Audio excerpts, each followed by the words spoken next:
A pandemia do coronavírus de 2019 está em aceleração. No mundo inteiro, são mais de 15 milhões e meio de casos, mais de 636 mil mortes e 9 milhões e meio de pacientes curados. Quase a metade dos casos se concentra em 3 países. Os Estados Unidos, em primeiro lugar, somam mais de 4 milhões e 100 mil casos confirmados e mais de 146 mil mortes. Foram necessários 99 dias para chegar ao primeiro milhão e 15 dias para o quarto milhão, atingido na quinta-feira. O presidente Donald Trump atribuiu o aumento do contágio às manifestações antirracistas, quando, na verdade, o que se acredita é que a aceleração teria começado em 25 de maio, Memorial Day, feriado em homenagem aos americanos mortos em guerras. Trump cancelou a Convenção Nacional do Partido Republicano, marcada para Jacksonville, na Flórida, que confirmaria sua candidatura, e voltou a defender a reabertura das escolas, prometendo uma ajuda de 105 bilhões de dólares, quase 550 bilhões de reais. Na quarta-feira, os Estados Unidos registraram quase 70 mil novas infecções em 2 semanas. O número de casos novos subiu 27% e o de mortes 41%. Nesta quinta-feira, a Califórnia registrou um recorde de 177 mortes, recorde estadual, e a Flórida um recorde estadual de 173 mortes num dia. O Brasil teve 1.317 mortes e 58 mil casos novos em 24 horas. O total subiu para 84.209 mortes e quase 2.290.000 casos confirmados. A média diária de mortes nos últimos 7 dias foi de 1.055. Apesar de estar com coronavírus, o presidente Jair Bolsonaro passeou de moto na área interna do Palácio da Alvorada, sem máscara, conversou com garis em transmissão ao vivo na internet, mentiu sobre as queimadas na Amazônia, dizendo que a floresta não pega fogo, e fez propaganda da cloroquina no dia em que o mais amplo estudo realizado no Brasil concluiu que o medicamento não é eficaz no combate à doença. Um documento de cientistas do Ministério da Saúde advertiu que, sem o isolamento social, no Brasil, o sistema de saúde poderia entrar em colapso, com sérios prejuízos para a economia, o que poderia exigir 1 ou 2 anos para controlar a epidemia. Foi ignorado pelo ministro interino, general Eduardo Pazuello, que defendeu em 19 de junho a reabertura da economia, seguindo a orientação de Bolsonaro. Agora, o general afirmou que as medidas de distanciamento social cabem a governadores e prefeitos, como se a estratégia de combate à pandemia não fosse da competência do Ministério da Saúde. Na Índia, a contaminação sofreu uma alta de 23% em uma semana, mais do que os 11% dos Estados Unidos e os 12% do Brasil.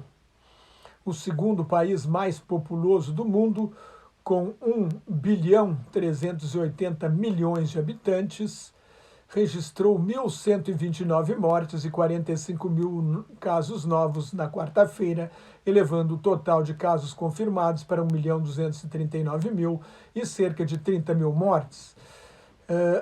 Outro estudo, feito na capital Nova Delhi, indicou que quase um quarto da população da cidade tem anticorpos contra o novo coronavírus, o que daria 5 milhões só na capital.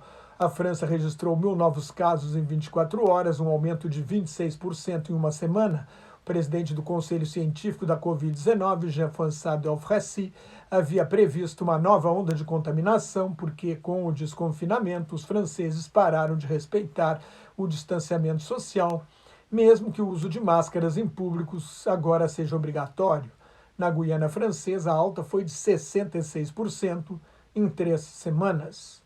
A Argentina registrou mais 114 mortes e um recorde de 6.127 casos novos num dia, 90% na capital e na província de Buenos Aires, elevando o total para mais de 148 mil casos e 2.702 mortes.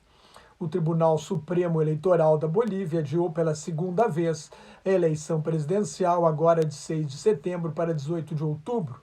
Se houver necessidade de um segundo turno, será realizado em 29 de novembro. O novo governo deve tomar posse em dezembro, desde a renúncia do presidente Evo Morales, em novembro do ano passado. sob pressão de uma revolta popular da Central Operária Boliviana e do comandante do exército. O país é governado interinamente por Jeanine Áñez, que era a segunda vice-presidente do Senado. Morales acusa Áñez de aproveitar a pandemia para ficar mais tempo no poder. O Movimento ao Socialismo, partido de Morales, tem maioria no Congresso e precisa aprovar a mudança de data.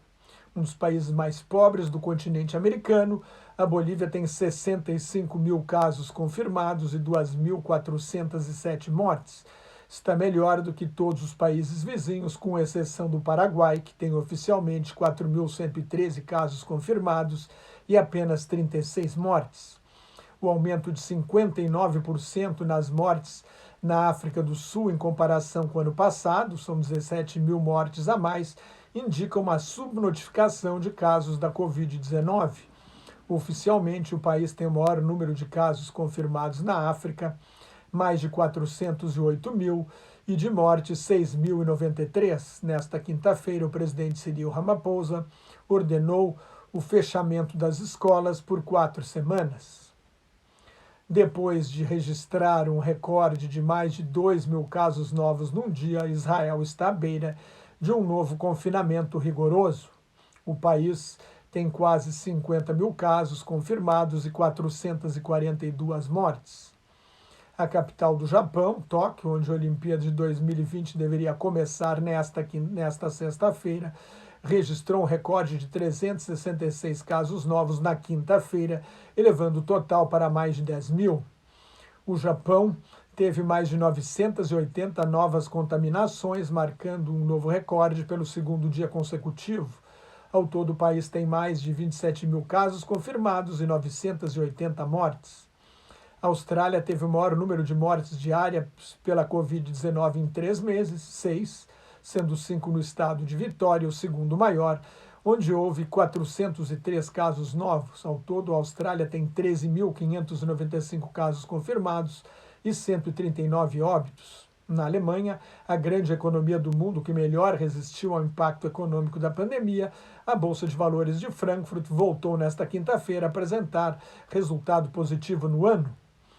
Por alguns minutos, a Bolsa Europeia com melhor desempenho. A Bolsa de Londres caiu 18% e o índice pan-europeu perdeu 10%.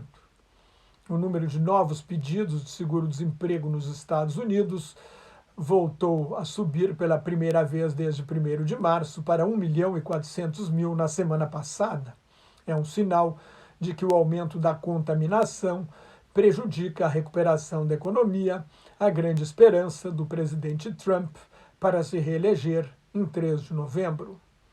Mais notas e comentários sobre política internacional no meu blog Globalização em Crise, que está em nelsonfrancojobim.blogspot.com, no meu Twitter e no Facebook, onde agora colaboro com o grupo Quarentena News. Cuide-se, fique em casa se não tiver nada muito importante mesmo a fazer na rua, e muito obrigado pela sua atenção.